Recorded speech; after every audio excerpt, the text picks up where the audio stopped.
Ito po mga kaibigan, pakinggan po ninyo. Nagkasagutan na si Senator Risa Hontiveros at saka po si Senator Rodante Marcoleta. Ito po ay sa commission on appointment. Nag-issue tungkol pa rin sa West Philippine Sea. Mangyari po kasi, lahat ay sinasabi ni Marcoleta, mali. Mali silang lahat. Parang dating siya lang nakakaintindi, siya yung tama. Ayan o yung dating eh. Kaya hindi nakatiis si Tiberos na hinaharang siya o pinigilan siya magsalita ng gano'n dahil sinabi niya na satchat lang daw ng satchat yung ibang mga personalidad. So, ang dating, hindi maganda. Kaya ito po, tingnan po ninyo kung ano ang nangyari at kung ano yung mga paratang nitong si Senador Marcoleta doon sa ibang mga personalidad sa isyu ng West Philippine Sea.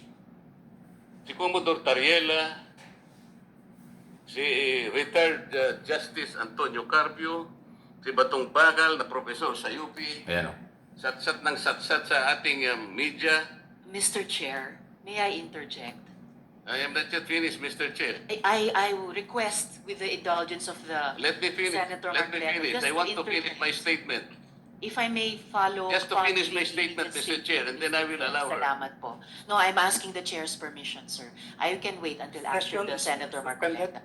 Kahapon, bigla na lang nangyari na sumulat daw po, kaya hindi ko po nalam kung totoo. Pero sinabi po ni Chairman ng Foreign Relations, kagabi lang, na defer muna yung aming meeting o hearing bukas dahil nga po ang daw po hindi ko po sinasabi. Sumulat daw po ang pati ng MRIA at ang DND na ang matter na to will involve national security. Kailan po ako nagtaka sapagkat yung mga iba na nagpunta sa media nagsasalita about West Philippine Sea, wala naman pong nagsasabi na huwag ninyong pagtalunan yan. Yun po ay media pa po yun eh. Kumakalat sa buong Pilipinas. Kaya minabuti ko na pong dito namin pag-usapan, dito na lang sa Senado, pagkatapos sasabihin nila, kung totoo pong sinabi nila, nakakapagtaka naman.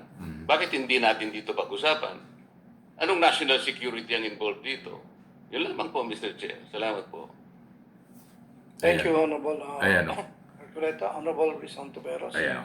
Salamat, Mr. Chair. Ang akin lang po sanang interjection kanina na nag-submit ako dun sa tamang hiling naman ng colleague na magtapos sila and based on the ruling of the chair, ay wag po sana nating sasabihin na ang mga sinasabi ni na Commodore Tariela, retired Senior Associate Chief Justice Carpio at isa pang binanggit kanina ay mga Batumbak. satsat.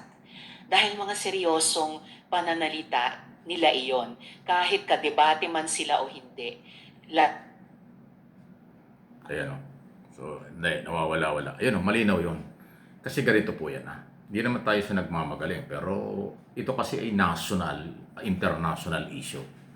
At nakataya rito ang teritoryo ng Pilipinas. Kaya lahat ng Pilipino may karapatan na magsalita at magbigay ng opinion at manindigan kung kinakailangan. Kasi ito ay West Philippine Sea. Ay yung sinasabi kasi ni Senador Marcoleta, ang satchat daw ng satchat si Professor Batong Bakal. Ay alam si Professor Batong Bakal, abogado rin po yon ng UP. Retired Associate Justice, Senior Associate Justice Antonio Carpio. At ngayon ay General na, Admiral J. Tariela. Sila po yung mayroong alam. Ay yung pinapalabas ni Marcoleta, wala silang alam. Mali yung kailan sinasabi. Abay, matindi.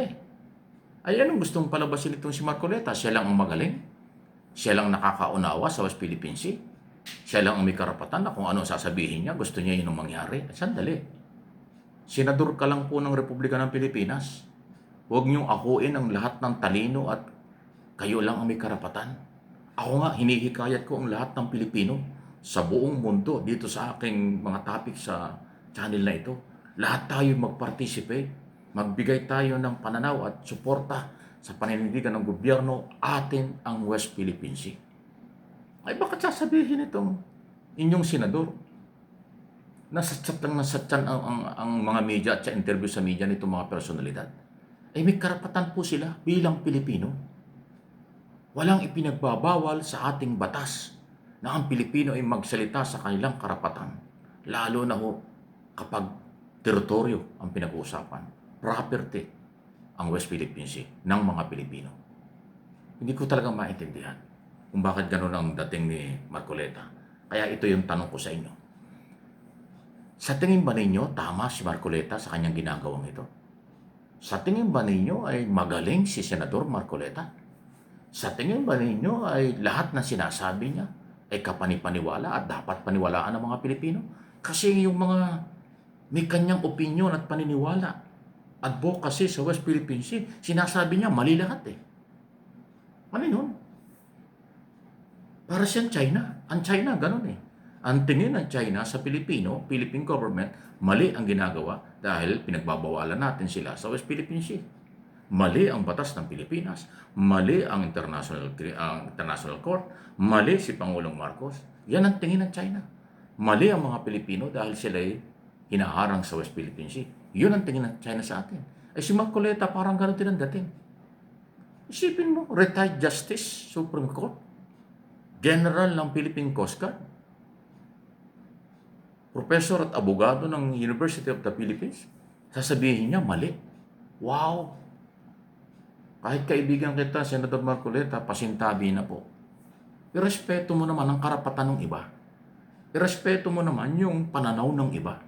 Huwag mo sabihin mali sila. Anong gusto mong palabasin? Ikaw lang ang tama? Tama yung ginagawa mo? Na ang dating ay parang pro-China ka? Na ang dating ay parang mali ang Philippine government? Walang West Philippine Sea? Ganun ba? Tanong lang, Mr. Senador. Walang personalan, issue lang po. Irespeto mo ang karapatan ng taong bayan sa kung ano ang kanilang pananaw. Gumawa ka lang ng batas dahil mambabatas ka kung ano ang dapat na batas na gawin. Huwag mong saklawin ang karapatan ng nasa labas ng Senado ng mga mamamayang nagpapasweldo sa iyo. Mr. Senador, please, wala pong ganyan. Walang monopoly sa talino. Hindi dahil senador ka, ikaw na lang ang masusunod. Hindi dahil senador ka, lahat na lang ang tama ka. Abay, hindi po. Ang Senado ay bulwagan ng tag-isa ng talino. Lahat may karapatan. Bulwagan yan, gawa niya ng batas. Walang monopoly sa paggawa ng batas, Mr. Senator. For your information, baka nakakalimot ka. Ikaw ay public servant. Ikaw ay pinapasweldo ng taong bayan.